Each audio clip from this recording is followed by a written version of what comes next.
figuring this out because I'm going to be telling you all about this amazing opportunity I had last week where I was back at Meta and having the incredible chance to connect with powerful media buyers, innovative brand owners, and of course, the incredible team that is at Meta itself. So if you don't know by now, last week I was invited to the Small Business Advertiser Summit.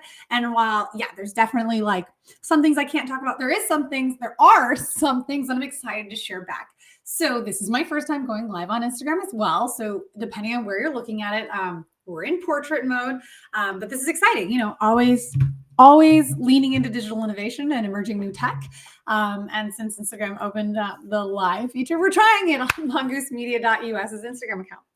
Anyways, okay, just making sure that was there. So last week, again, week of February, end of February, I went to San Francisco, was in Menlo Park, and was alongside probably another 100 media buyers, and maybe like 10 to 15 really incredibly smart, amazingly talented leaders from Meta, the people that are actually working on the algorithms, the products, and the voices to share back some of the really cool tools that I think most people neglect because they have opinions on Meta ads and different elements within them. And I'm here to share one, obviously personal insight because we use a lot of those tools in our advertising campaigns, but also like upcoming updates that have had massive impacts with some numbers that are really important to know.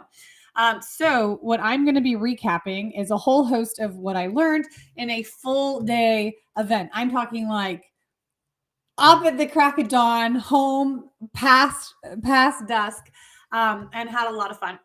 What was really great was when it kicked off, the director head of sales for small business group. So a lot of this was with the small business group because Meta, of course, they have big advertisers that are spending, millions per day. We're coming onto a political year, right? So there's going to be a lot of disruption to the Meta ads platform and any other social media platform in general as well.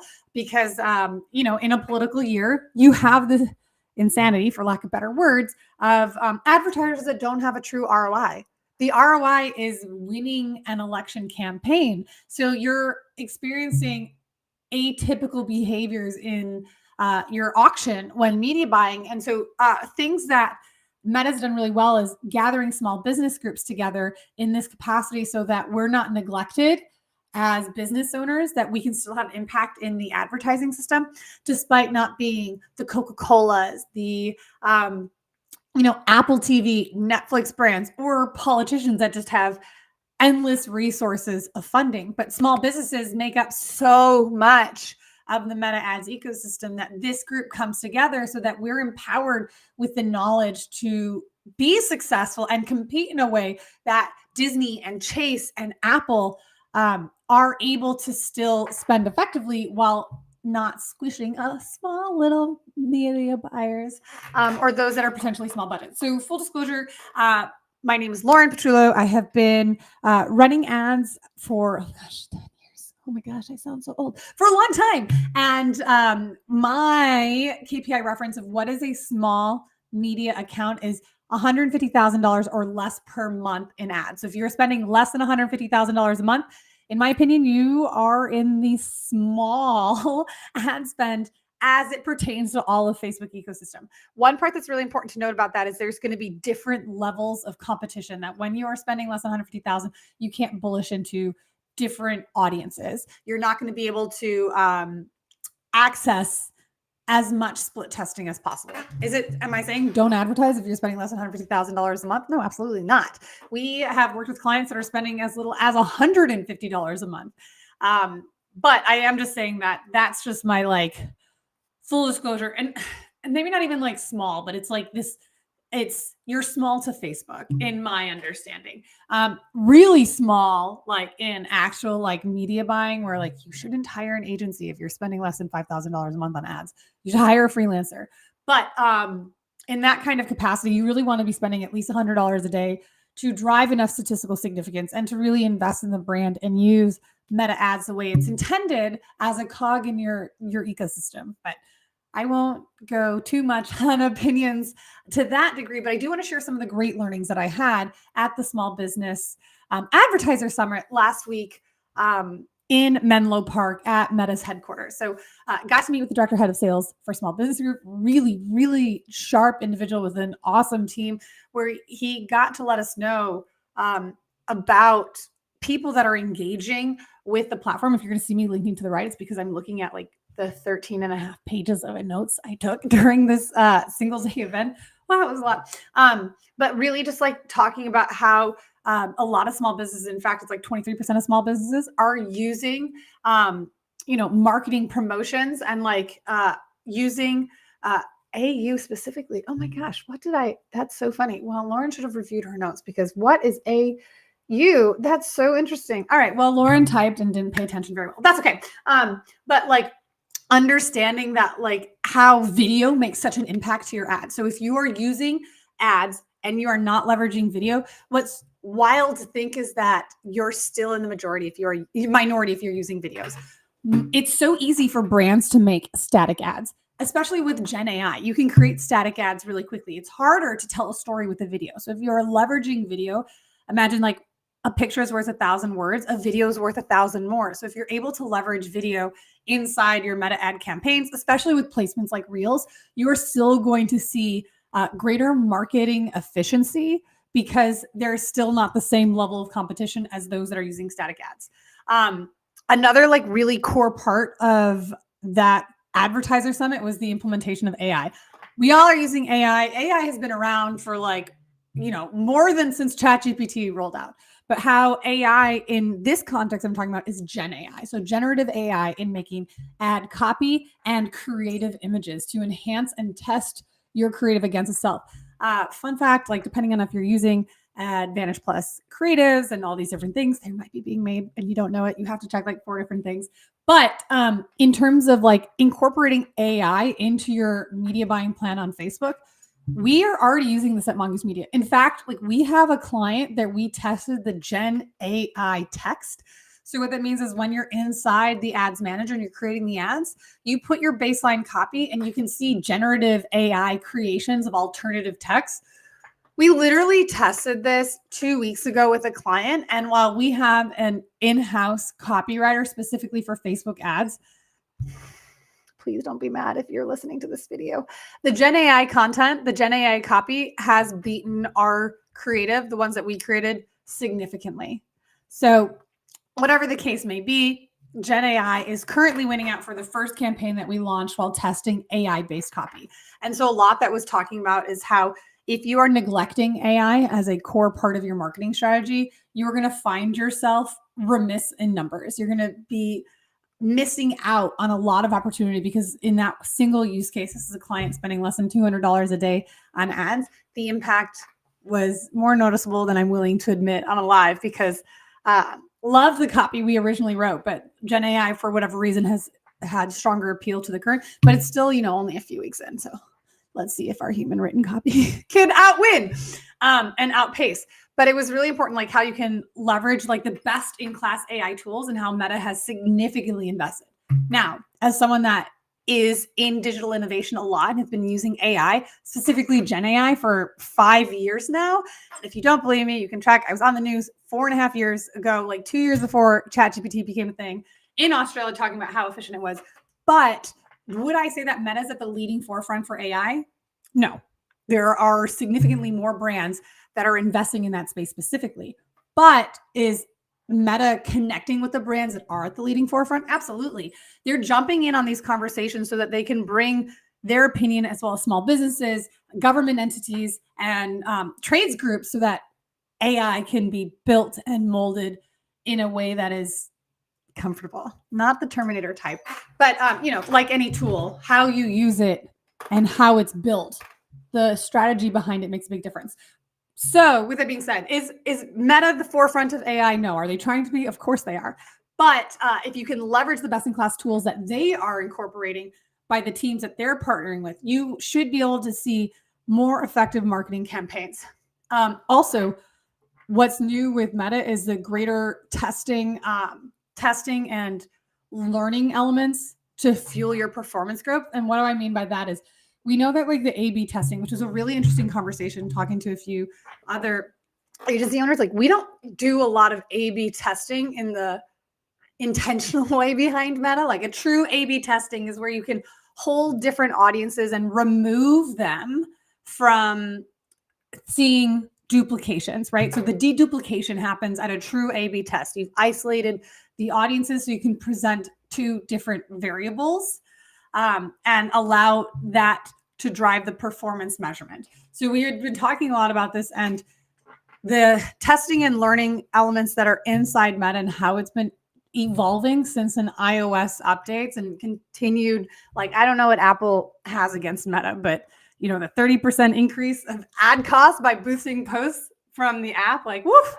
they have it out for them. But that has forced Meta to innovate and pivot in different ways so that the media buyer and the business owner can still take advantage of cost-effective marketing, which is where Meta really stands out as one of the most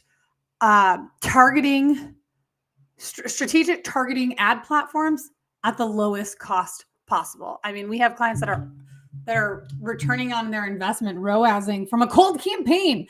It's wild to think that Meta is paying them to do their marketing. It's crazy. But with this, like, there's a lot of new implementations for testing and learning. So my takeaway, my action item is we're going to do more A/B testing in the way that it's intended because it has evolved as a resource. I've just, and like others, have kind of ignored it because it's an imperfect product inside the Meta Ads Manager in the sense that once the test is over, it ends. You can't extend the campaign. You have to relaunch everything. But a huge insight that I got from this Advertiser Summit was that a lot more of the stuff is happening at the account level than the ad or the ad set level. So that was contrary to a lot of what I had come to understand, but we got to listen to insights from, you know, people on some of the biggest ad accounts you can imagine, sharing insights about how we can have more strategic and more impactful campaigns. And a lot of that being how often you test, leveraging emerging tech, like the AI components within the Meta Ads Manager, leveraging tools like A/B testing, because where I was really opposed to A/B testing is it was isolated to that campaign. If I took the winner, relaunched, I wouldn't see parity and that same type of performance. But a big takeaway was that a lot more of this is happening at the account level versus the ad level. So that success carries over. Why does that matter? We go into accounts all the time where, you know, sometimes media buyers are using antiquated media buying strategies and it's a mess, right? Like we go in and we're like, what happened here? This is not a simplified ad account.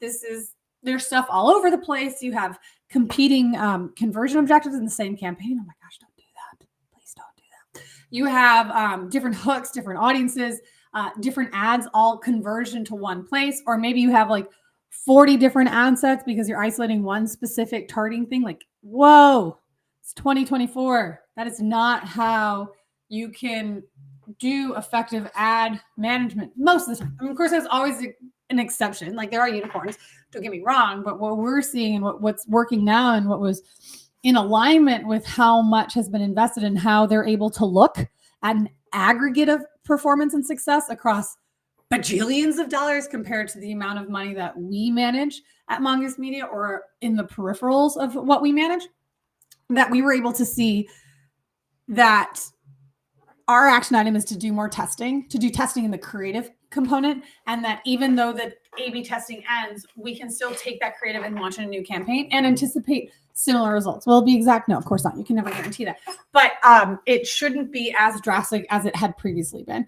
And then especially to launch like new campaigns. If you're looking at doing a product launch, the A/B test could be a really, really good resource if you're testing different hooks or testing different creative variables for a launch, because you want to gather insight. What is the critical trigger? What is the incentive that's going to really drive the intended user to make a purchase or to make a decision that where they're raising their hand in some capacity to interact with your brand? So a big action item that I'm taking away is testing A/B specifically, despite my prejudice against that as a product inside the platform, because I saw how much more was invested.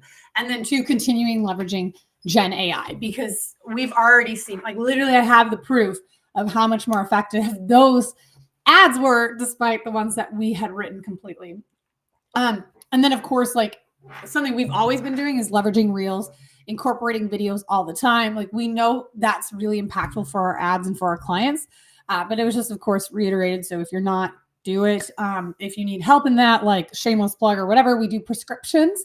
That's prescriptions. So if you're looking for help in how to create some of those video reels, our prescriptions give like a pretty clear outline, examples, and shot directions. Anyways, more from that. We got to hear from a product marketing manager for Gen AI specifically. And oh my gosh, talk about a brilliant individual. I mean, she was so smart, and she really spoke to how Meta is collaborating with other brands and gave some like startling statistics.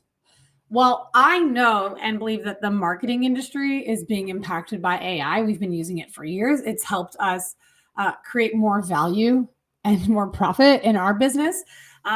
It was really shocking to see that in 2030, 90% of all film will be content from AI. Like, I mean, 90% of all film will be generated by AI in 2030. Like that's not even a full decade away. So whereas I'm mindful of the impact to the marketing industry, to the agency specifically for AI, Hollywood. I mean, it's been talked about a lot. And I know, of course, there were elements related to the different strikes for different pieces that like writers and actors and all those that contribute to a film. But 2030, 90% of film will be generated by AI. That was more than I was ready to understand. But it just shows that until we're at the space where AI generated video content is at or equal to AI generated static, like creative content, like single images, if you are creating videos in your ads, you're going to have competitive advantage. The other thing that I've always liked, like actually I got this from Austin Dissel, who at Jasper, he had said every single day we wake up and AI is the worst it could be because it improves every single day, but it's the worst it will be now in the sense that today where AI is will only get better tomorrow. So when you think about like the evolution of AI and how you can leverage AI for greater cost efficiency and speed, right? Like creating 5 additional Gen AI texts that we tested in our ads took seconds to review and approve versus writing up the brief and spending time. Like AI doesn't have writer's block. This is something I have spoken to at length because we've been using it for so long. But the continued efficiency and speed and reduction in costs allow Gen AI and innovative marketing to coexist together in a way that really brings success to your end user, your brand, your client, or your small business. And I think what's really impactful that, Aoki Kona, who we got to hear speak from, had said that right now, like by coexisting Gen AI, you can be saving 5 hours per week by leveraging AI. And do you know what 5 hours per week adds up to? A month and a work year, a full month. And so, I mean, again, of course, there's all sorts of different things. I know everyone is talking about AI, but when you put it into perspective of leveraging these tools and even within the Meta Ads platform, 5 hours a week, a full working month a year. I mean, we're just coming off of Lunar New Year. And depending on if you work with those in Asia, it may have felt like they were off for a month because there's so many different celebrations or like factories are like legit closed.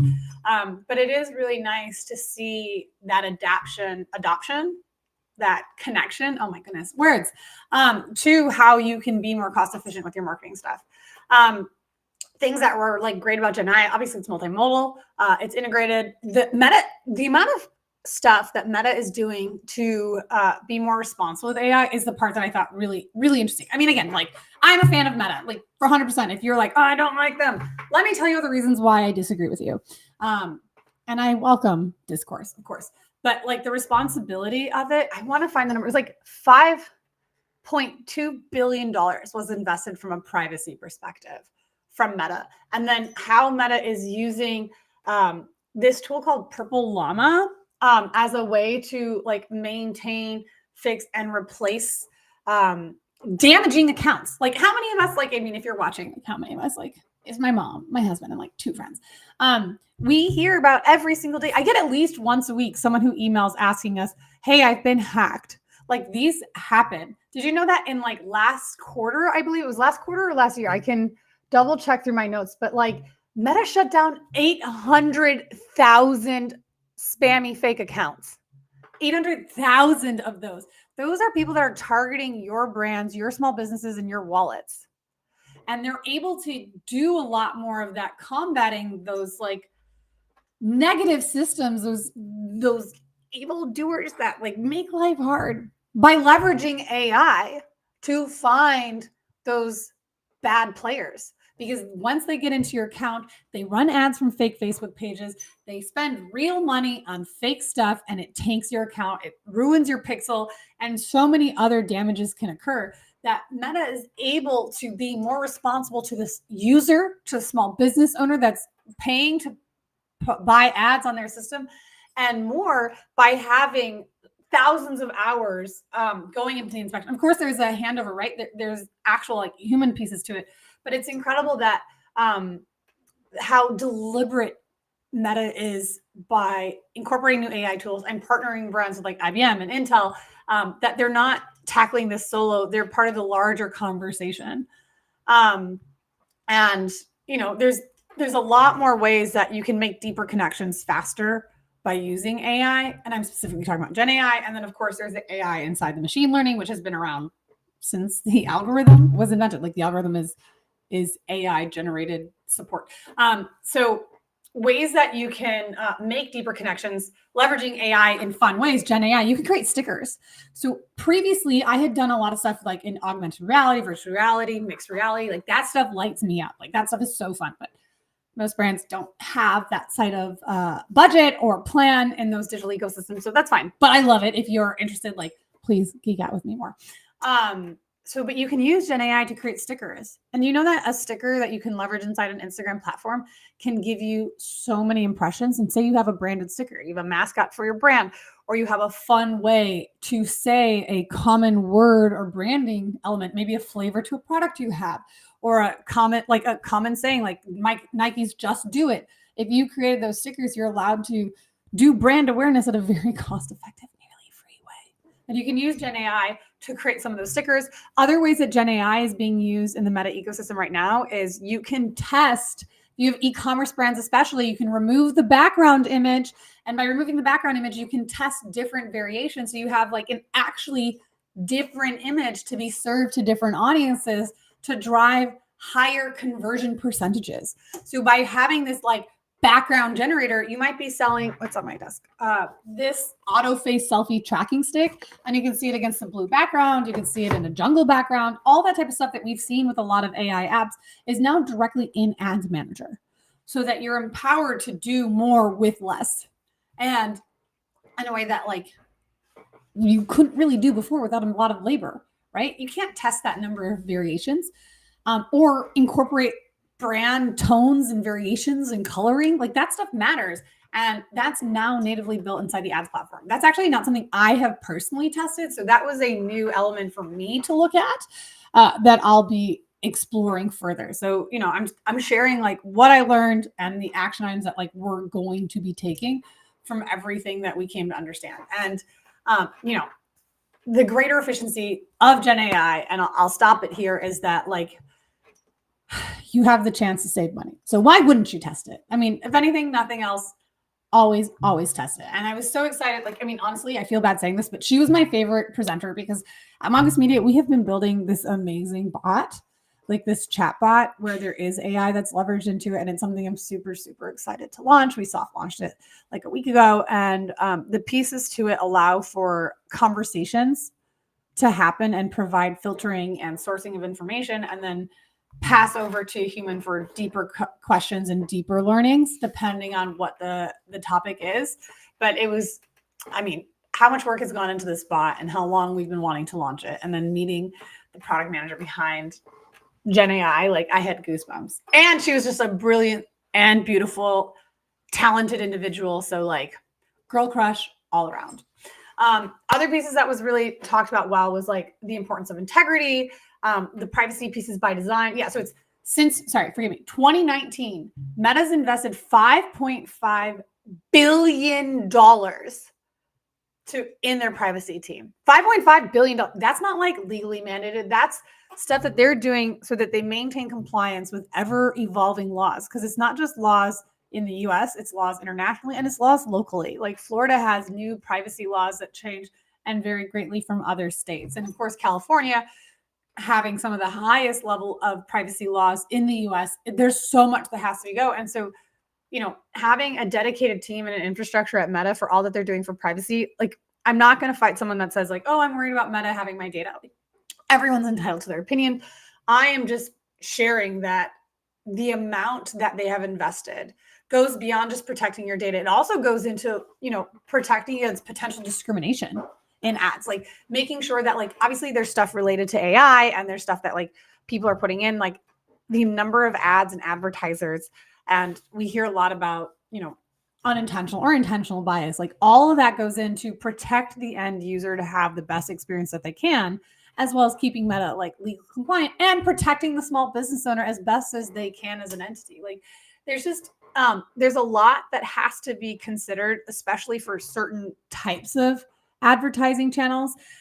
When you think about industries like the financial industry, housing, credit, and employment, like the Department of Justice has strict rules and laws about these specific verticals.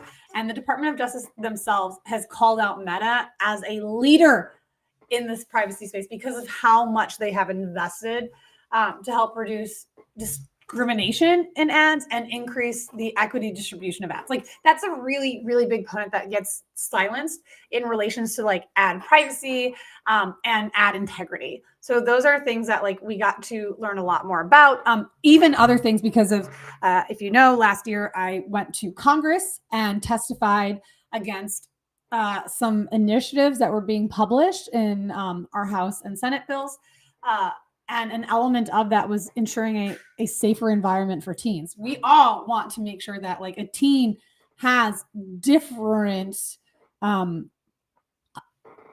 connections to ad platforms than adults, and they should be protected. They are a class. They are an age that needs to be protected. And of course, we have young adults and teens and sometimes children that are on these networks that Meta's doing a lot. I mean, like all other advertising channels, that they're not talking about as much. So I'm just using it as like, I was there. I got to see from the people that are really investing, like this is their blood, sweat, and tears of how much they're doing to try and make the world the best place it can be in the ecosystem that they're afforded. And, ensuring safety for teens and, the equitable distribution of like sensitive verticals is huge. And another component that I think a lot of people don't know about or don't think about is like the transparency in ads. So if you're seeing ads and you don't look at like, why am I seeing this ad? You should, because like you want to know what ad behaviors are triggering that type of ad. So maybe if you're an advertiser like me and you're starting to see like preschool ads and erectile dysfunction ads and being pregnant ads, like I throw off the algorithm so much. I just follow so many things that sometimes my ads regurgitate me as if I am 90 years old, 9 years old, or everything in between. But if you click on why am I seeing these ads and you're not a marketer, you'll get to see what interactions you might have had that have indicated that this is relevant to you. So if you want to see more, great. If you don't want to see more, let them know. Like it can only respond to what information you provided. And I think like a hat trick that we're going to be using and action items from that was going to find people in our target market and be like, hey, share back. What do you see while you're seeing this ad? And maybe get better insights into strategic targeting. I mean, that's like a ninja hat trick that if you have access to like your ideal customers and they're willing to share that information of why they're seeing the ads, you might have like sorcery of like behind the secrets of other possible targeting situations. So yeah, I thought that was really cool talking about the importance of integrity, the importance of privacy, like obviously two-factor authentication, read the email addresses for anything that's coming from Facebook. People get hacked all the time. And some of the reasons people get hacked is because of phishing scams. Phishing is where someone's pretending or purporting to be something like Meta. So they're saying, hey, we're Meta and your page is about to get shut down. Look and see who that address is. And a fun thing I didn't know, I got to meet the customer support team behind this is what used to be called, was it like the account health overview is now like the safety checkup.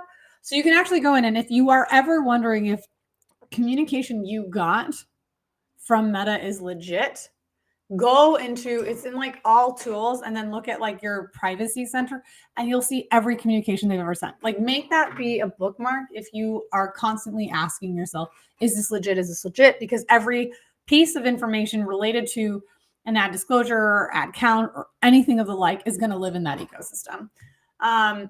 Other pieces that like were about performance, and especially with the ad auction and delivery, was creative fatigue. So something that caught me off guard was how quickly ads fatigue creatively.